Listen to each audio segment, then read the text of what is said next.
Good evening, and welcome to Community and Technology, where we connect the global community with news, information, and resources that we hope will help improve your life. I'm Stu Reid, and I'm here with my UBI, Unconditional Basic Income co-hosts, Diana Blackwell and Enno Schmidt. Welcome, guys. Welcome. And today we have a very special guest with us, and I'm going to let Enno introduce him. Well, yeah, Otto Lehto. He is from Finland, that land in the region where it's always cold. He's a young scientist in philosophy and economics. He studied in London, and he was a visiting scholar at the Freiburg Institute for Basic Income Studies in last fall. And now he's living in New York. He's sitting close to you. And his specific research is on liberalism, what is an important part of our history in the last century and also today, but with a deeper insight. So not the surface to say just neoliberalism is very evil, but to have a deeper insight of the intentions of the people. And also we will hear something from Otto about the Finnish pilot project on introducing unconditional universal basic income. That took place over a period of 2 years and was mostly reported and messaged as a failure for basic income. But Otto will tell us a little bit more about what really happened there, because he was involved in that. In Finland, there's a very long tradition of unconditional basic income movement and discussion. So I think this will be a bit I hope it will deepen our knowledge on backgrounds, origins of the current time, and how far universal unconditional basic income does not just fit to the intention to eradicate poverty and to help people to live a life in dignity, but how far it can also seen as a value, a moral value and intention of what becomes liberal lines. Otto, yeah, Stu, shall I start with? Yes, go ahead. Otto, please. Okay, then I would like to make the first question to you, Otto. That is, I think that's interesting for the people, in particular in Harlem, because in New York, there is a project now with mothers, with women, in particular women, a huge one. There are many pilot projects in the United States, and we were looking for a pilot project in Harlem since a long time. So tell us a little bit what happened in Finland in this regard. Okay, thank you very much.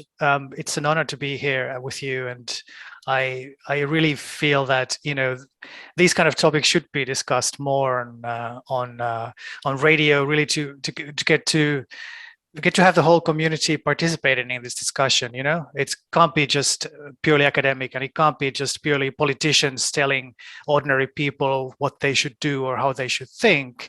It should really, the ideas be bubbling up from below, and it really should be a horizontal conversation between people as free and equal citizens to take part in the construction of their own lives and of the systems in which they live. And I think basic income should come, therefore, more from the community itself. So this was definitely not the case in Finland. On one level, the Finnish experiment was very much a top-down experiment. It was part of the government's promises when they were elected. It was a center-right government, which is interesting in and of itself. But it happened a few years ago, in 2017 or so. It lasted for 2 years, and during these 2 years, 2,000 people were randomly selected from across the country, and they were given a basic income, a very modest one of 560 euros or so, and they were then kind of left to do with it what they wanted. It was, in this sense, very close to what we would today consider a real unconditional universal basic income, but it wasn't quite as pure and fantastic as that. And in fact, the experiment was criticized already when it was started and run, and definitely afterwards by people, including some of the people who ran the experiment for the government, the scientists in charge of the experiment, as being very constrained by what the government wanted. Nonetheless, well, I should say sort of a couple of the limitations of this experiment. One of them was that it was pre-selected from among the group of permanently unemployed people. So this already skewed the experiment towards testing out basic income as a replacement of unemployment benefits.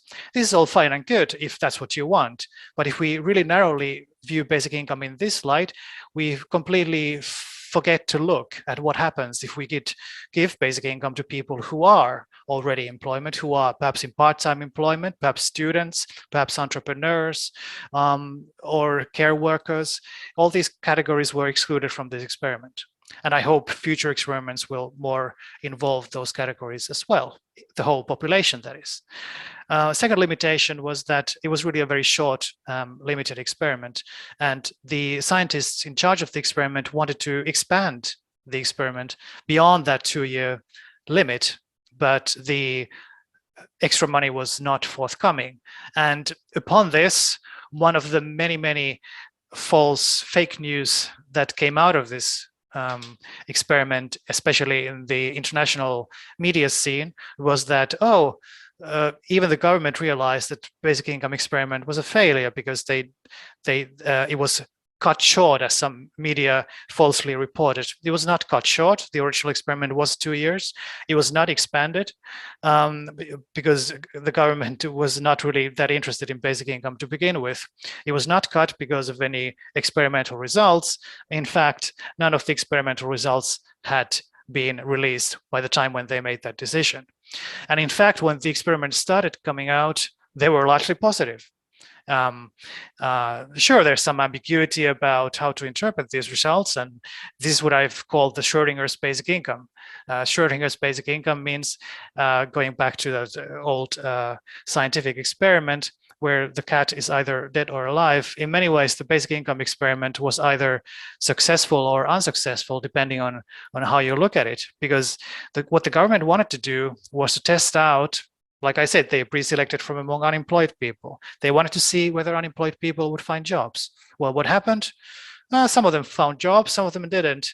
Overall result was that there was no net improvement in the take-up of jobs. At the same time, there was no net loss in employment either. In other words, the people who receive basic income work just as much as people who didn't receive basic income. Now, whether this is successful or unsuccessful kind of depends on your point of view. But the other result that was very interesting of this was that based on survey results, the subjective well-being results were encouraging, to say the least. People who took part in the experiment, the people who received basic income, were surveyed their opportunity, their subjective expectations, their evaluation of their own lives, of their own well-being, their own happiness, and their own prospects for the future. And what came out of it was that people who received basic income reported significantly higher levels of subjective well-being and future prospects of their own lives. Now, including, by the way, trust in institutions. Now, so this might be interesting also if we want to build trust in institutions in a world where people often feel alienated from their institutions, is maybe have an institutional structure like basic income, which seems to foster trust between citizens and the government. So these were the sort of results that came out of it. But it was a very small experiment. It's one of many that have been done since the 60s at least, and more are still planned and developed, as you well know. But I think that the experimental results after all these experiments are starting to show that basic income is a very viable policy option on the table. It doesn't mean that we ultimately need it based on these results. They're very ambiguous and the effects are often minor, but that's what you expect from small experiments. But I think the experiments clearly show that you don't have a sort of a catastrophe, either a moral catastrophe or economic catastrophe, when everybody is given unconditional money. People feel better off, and people work about the same as they do before. So this is, I think, pretty encouraging. Can I ask, this sounds very familiar. Isn't this what happened in Canada? They started a project. It seemed to go well, and all of a sudden, when there was changing of the lives, there was a change of behavior. The Canadian government pulled it out, just yanked it from under them. Am I correct in what I'm hearing? Yes, and in fact, when we talk of the Canadian experiment, we have to specify which one, because there have been actually several. Already the early ones in Manitoba in the 60s and 70s already showed somewhat encouraging results, but also some, potentially worrying results that later have been reinterpreted as not being that worrying. But the recent one, again, like you say, was kind of halted in the middle of the experiment, again, before any results could be gathered. So again, both the Finnish and the Canadian experiment were completely under the control of political forces beyond the experiment itself. In the case of the Canadian experiment, it was halted by the new government that was a different party, different government than the one who started it.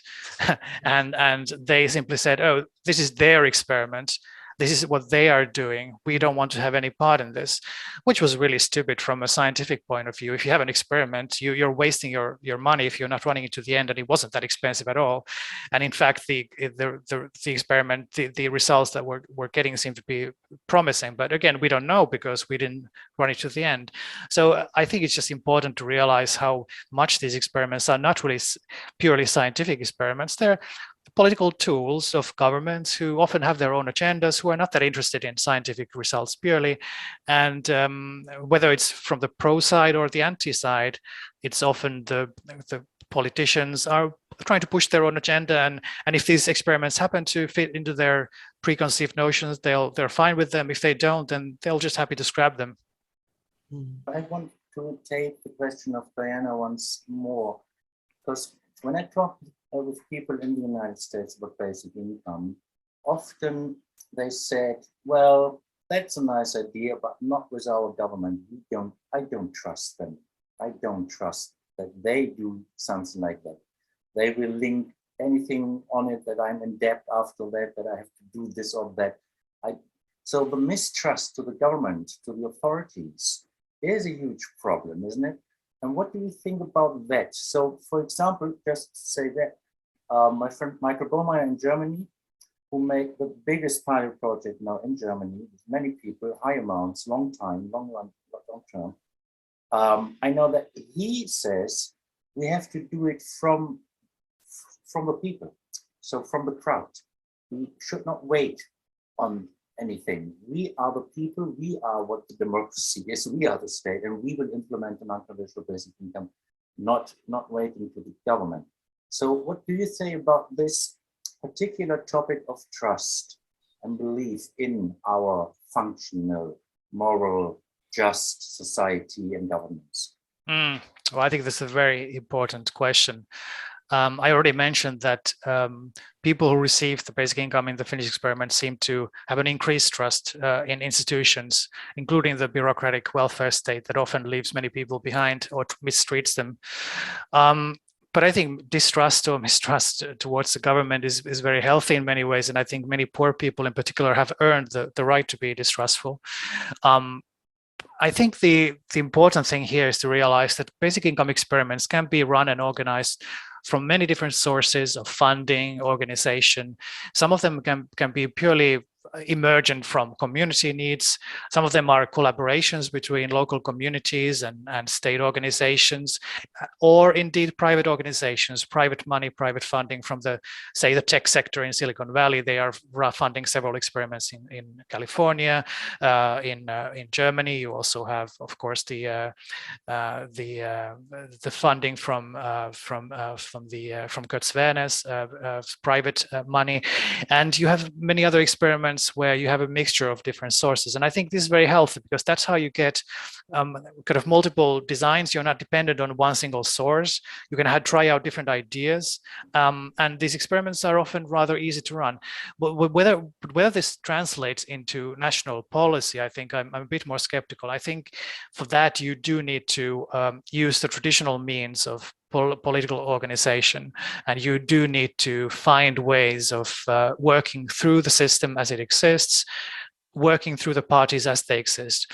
But I do believe that working to build the pressure from the bottom up through these experiments, through community discussion, is the first step towards the state and towards the established parties taking these ideas seriously. They are not going to take it seriously unless there's demand for it, unless there's push for it from below. And in that regard, I think even small experiments run by local communities, run by a mixture of different organizational structures, can be very, very helpful in shifting the discourse, shifting the balance of power in favor of taking these ideas seriously. In the end, though, it has to work through the existing system. It has to overcome many of the challenges of how do you make these, just look at what happened with healthcare reform in this country. It's not going to be easy to organize basic income on the same level. At the same time, I think it can be done. It just requires a lot of work and understanding of the political structure in which we live. I'm going to ask a question about the shifting. You're saying the shifting could be through the existing system, or we can kind of pair it with the government and these organizations that are doing it. But what do you say when you have an existing system that starts something like the Child Care Act? And the government is really controlling this. They're giving this money and it's free. They voted to keep it going and increase it. But at some point, the political system, we can see it, is going to shut it down. How do we do the shifting with government and without the other people, the other side? Yes. Well, I think different political institutions suffer from different sort of diseases or maladies, and I think that the US system in particular is kind of in a gridlock at the moment for many reasons, for the extreme failure of bipartisan schemes to work, and for something like basic income you need some amount of bipartisanship. It's not going to work otherwise. This happened in times of Nixon. There was much more sort of across the aisle collaboration when some of the attempted reforms of the welfare state were made, which eventually led to the earned income tax credit system, for example, which still exists today. But if you look at, for example, what's been done, I mean, if you take the long view, I think I'm more optimistic. In the short run, I'm always pessimistic. But every time you look at what actually has been achieved, I am a bit more optimistic.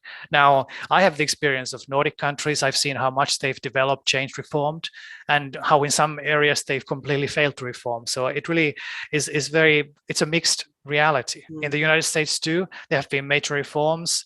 The Obamacare still, at least was a major reform, even though it wasn't what many people wanted.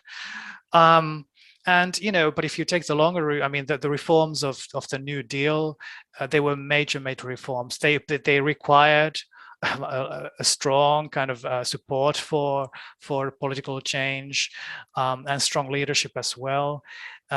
If you look at the Great Society reforms under Kennedy and Johnson and so on, those were also major reforms, civil rights acts and so on. All those have been successful and with compromises and all that, which you should expect and never get exactly what you want if you get to build them in the lab. Or in the 80s when you have the Reagan Revolution, I mean, whatever you think of the merits of them, at least there were major reforms. And so it is perfectly possible that once a generation, twice a generation, you do have these moments of great leadership, and great opportunity, a window of reform. And I think basic income has to latch on to one of those moments. That's good. I like that. Yeah, you talked about, Otto, about pressure from the ground up and from the community to actually raise the consciousness and raise the demand for UBI. How does that work? I mean, a handful of experiments here and there, will that really create the kind of pressure that you're talking about? Give us a scenario that you think might be successful.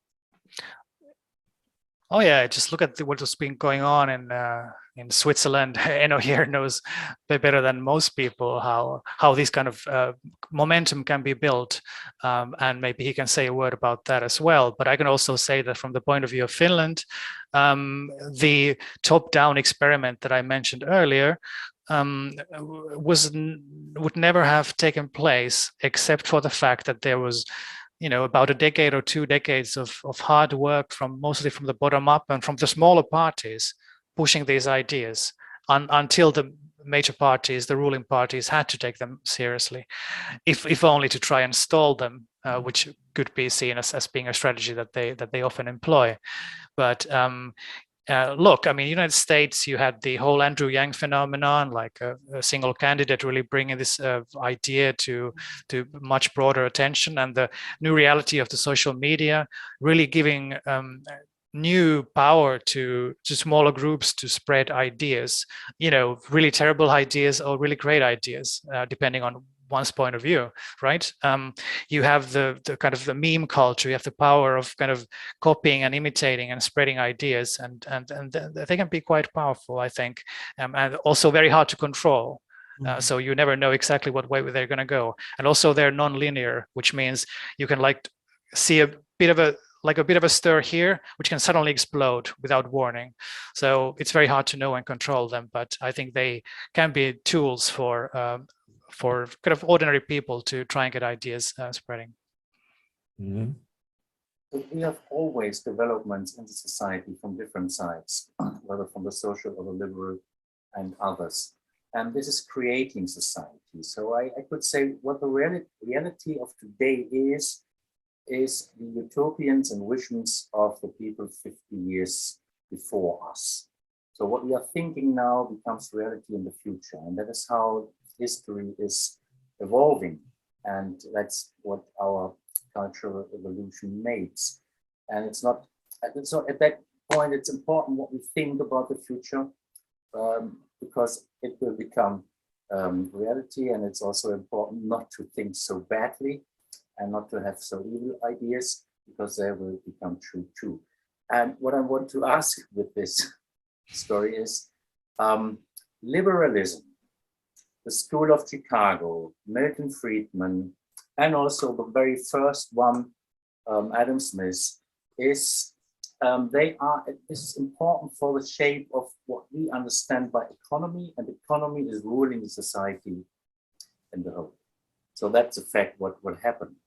And in particular in the United States, in an Anglo-Saxon way, the liberal line.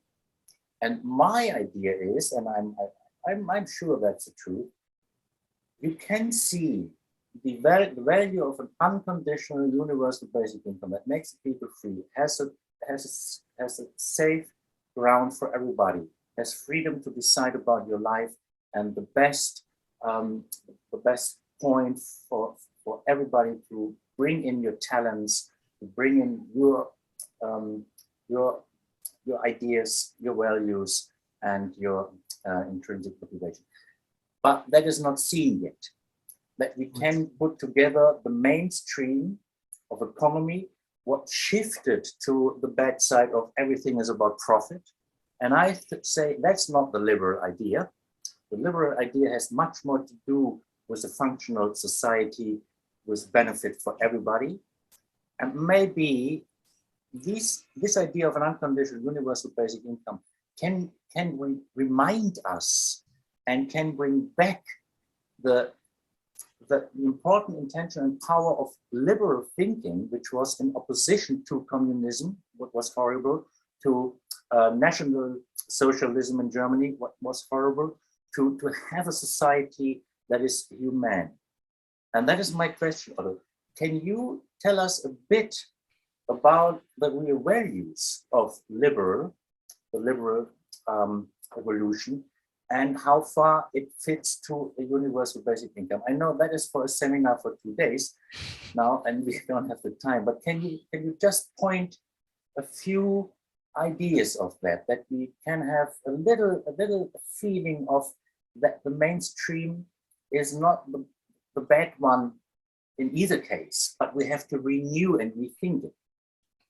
Sure. I mean, look, I think the best way to start is just to recognize that the idea of freedom and the yearning for freedom as is not confined to a single school or movement. It's deep current in humanity, and the ideas of liberating people from the yoke of domination and oppression, and being self-standing and having autonomy, having the capacity and the right to exercise their own powers of action. This is what freedom is, and it extends much beyond economics, much beyond modernity. It's as old as humanity itself, and it also is shared by many people on all sides of the political and ideological spectrum. It is true, as you say, that what many people think about that there has to be this opposition between economic freedom on the one hand, which leads to inequalities, leads to putting profits over people, as some people say, and then this kind of more positive sense of freedom of empowering people through things like institutional welfare state measures. But I think really, from my point of view, I think poor people deserve both. I think poor people deserve access to real economic opportunities, which means also access to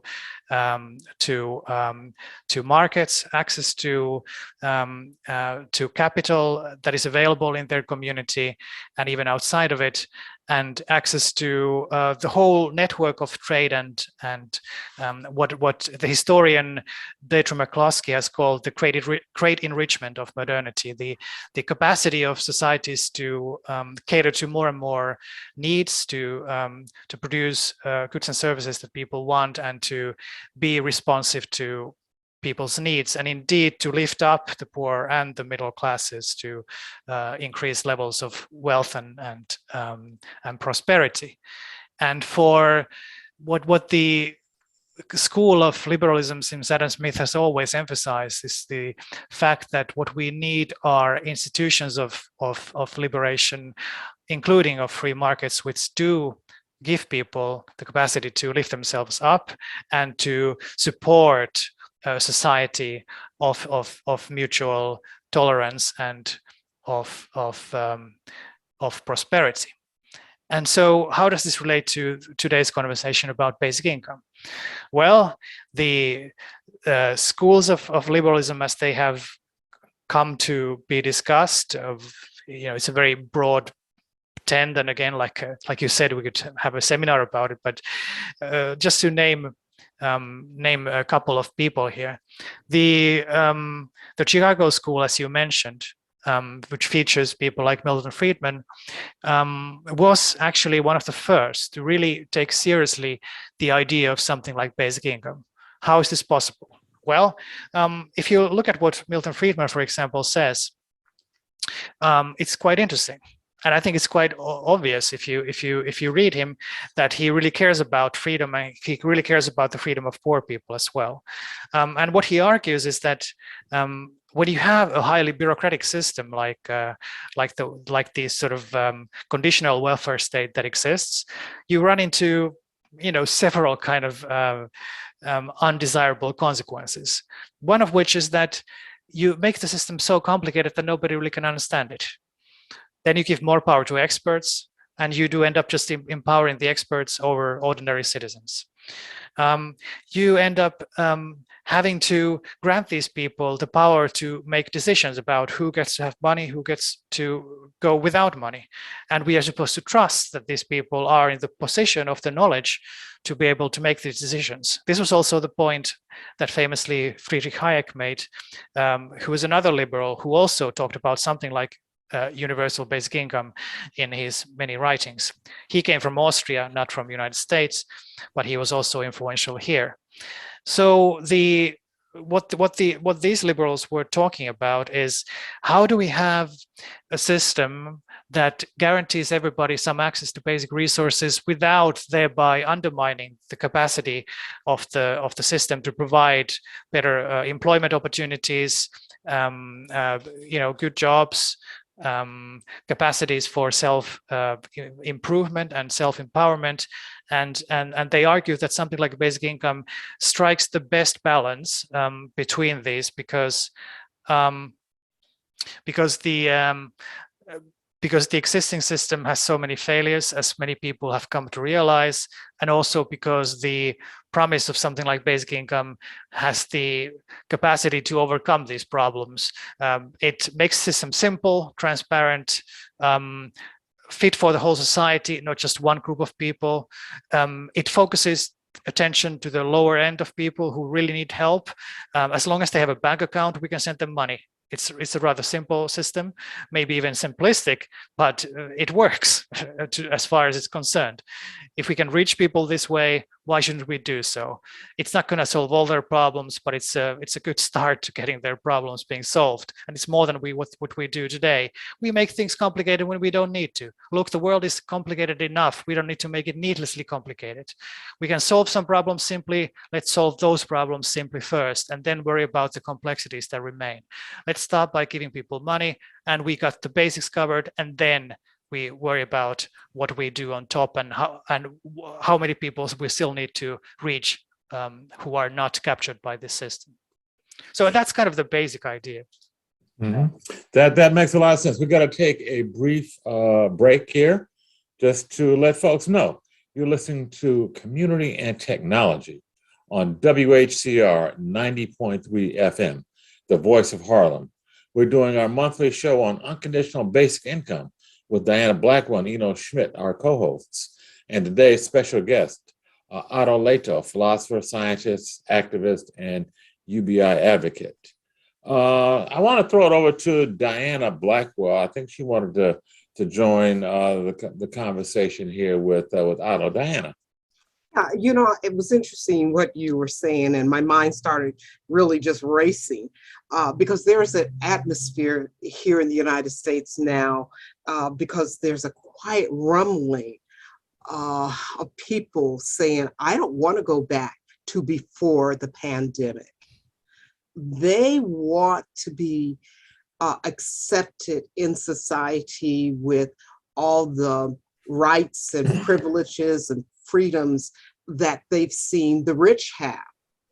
And when it was time to go back to work, they found restaurants not having enough people to work because they weren't coming back.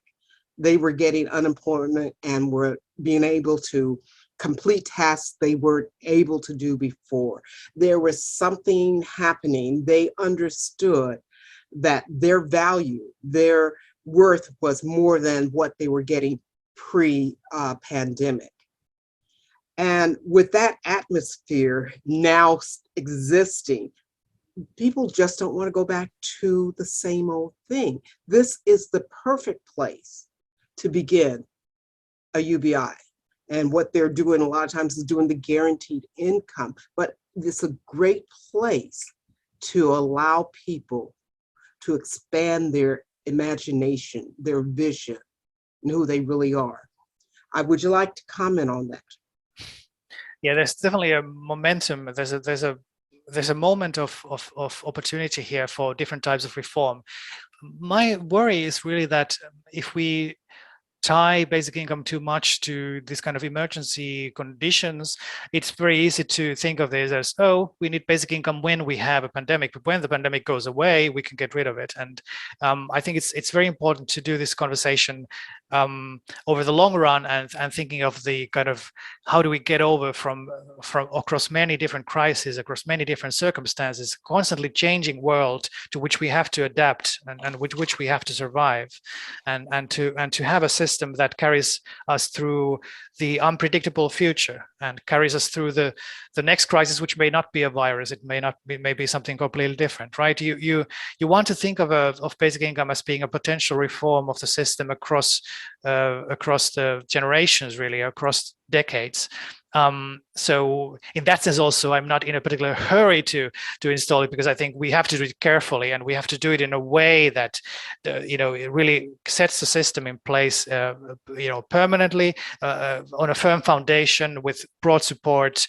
For example, if the current president were to say, "Oh, what I really want now is a basic income, and I'm going to implement it no matter what the other party says," you can bet that the next time the other party is in power, they would just undo it. So you need to be careful with how you go about doing that. But I do agree that that these kind of moments do raise up many, the festering insecurities, festering dissatisfactions that people have with the system, and But many wouldn't people you agree? realize. I'm going to say one thing that I learned from Enno.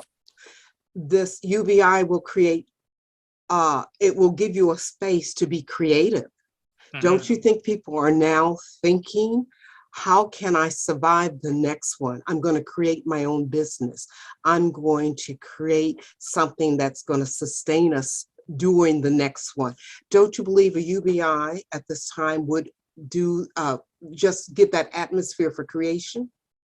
Yeah, I mean, creativity and freedom are intimately linked. And when I say that basic income is a tool of freedom, I really think it's also a tool of creativity, not just individual creativity, but really social creativity, right? So you want to think of communities, or every citizen in a community receiving basic income, what effects that will have. I think one of the effects will be the capacity of people to direct their attention and energy where they really want to direct it.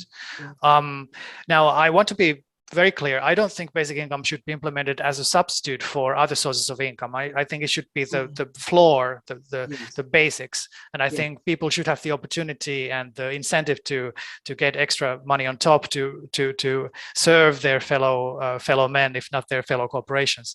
And so, yes, the creativity aspect.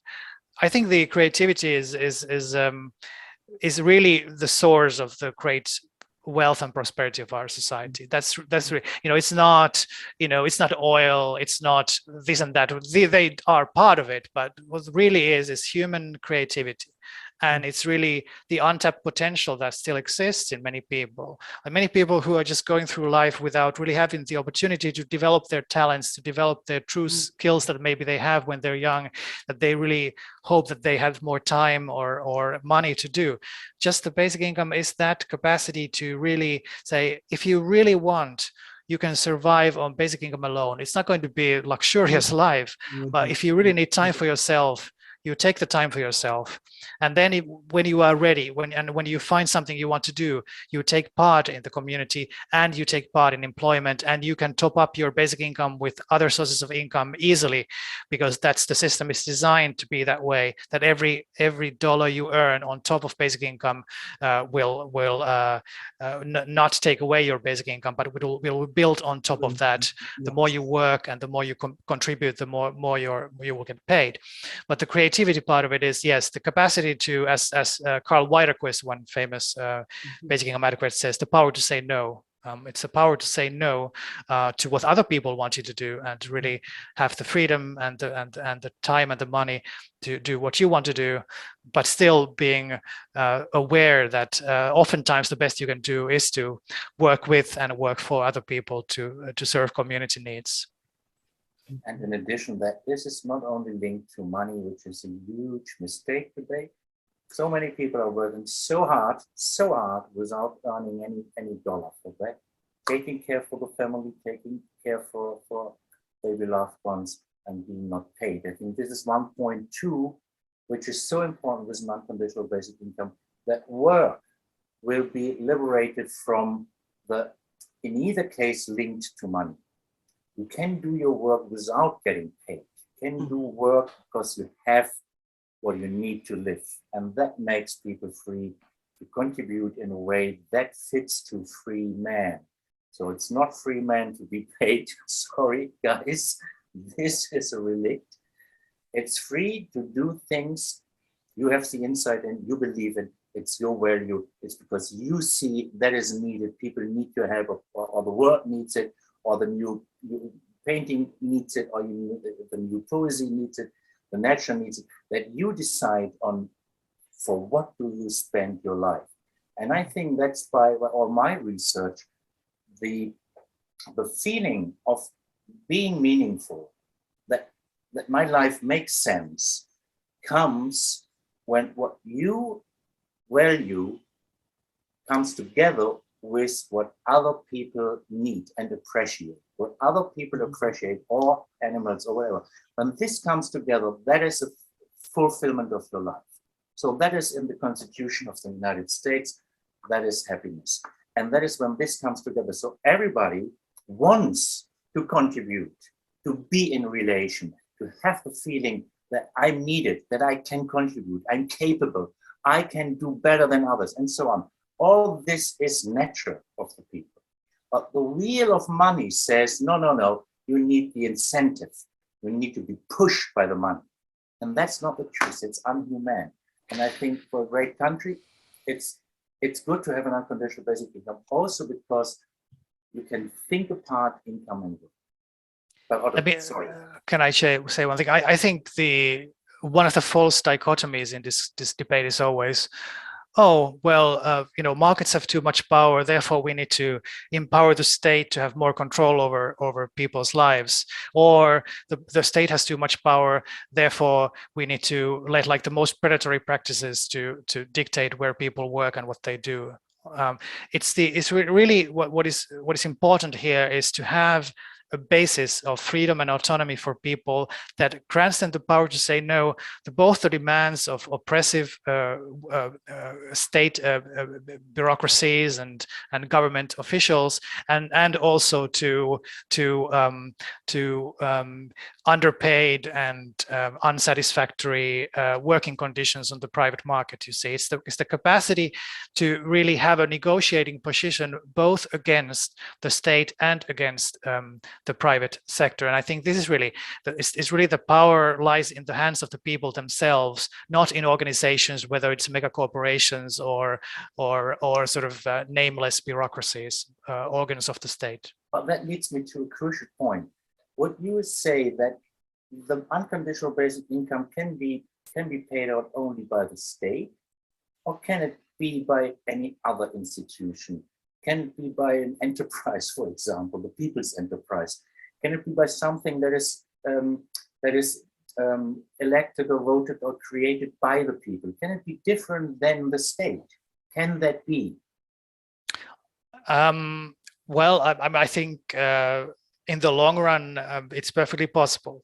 I think these experiments can be run easily by completely stateless organizations, and some of them are, like the Give Directly experiments with cash transfers in Africa at the moment are entirely run, at least for the very vast majority of the money is coming from private sector donors. We live in a world where the state has the power to tax, and it dispenses with money in crucial ways. And in this regard, it still remains the only organ that has the capacity to implement anything like basic income. And I really think of basic income as being sort of a way to reform the state, to constrain the power of the state in ways that actually empower people themselves. I do think that in the future, it's perfectly possible that we'll discover some other ways of organizing these things. But I think at the moment, I kind of remain a kind of a Hobbesian, shall we say, in terms of like, I do believe that the state is still it's for good or ill, it's still it's the beast we have to deal with. I think one point more for your argument is, as long as it is private donors, it is charity. In principle, it's charity. And when it comes from the state, it's right. Then it is a human right or a civil right. So the sphere of rights is in the hand of the state, and if people do good things privately, it's not the same like a right. Well, yeah, I mean, I don't think that anything that comes from the state is necessarily better in that regard, but I think it simply has the power to enforce itself and to be more universal.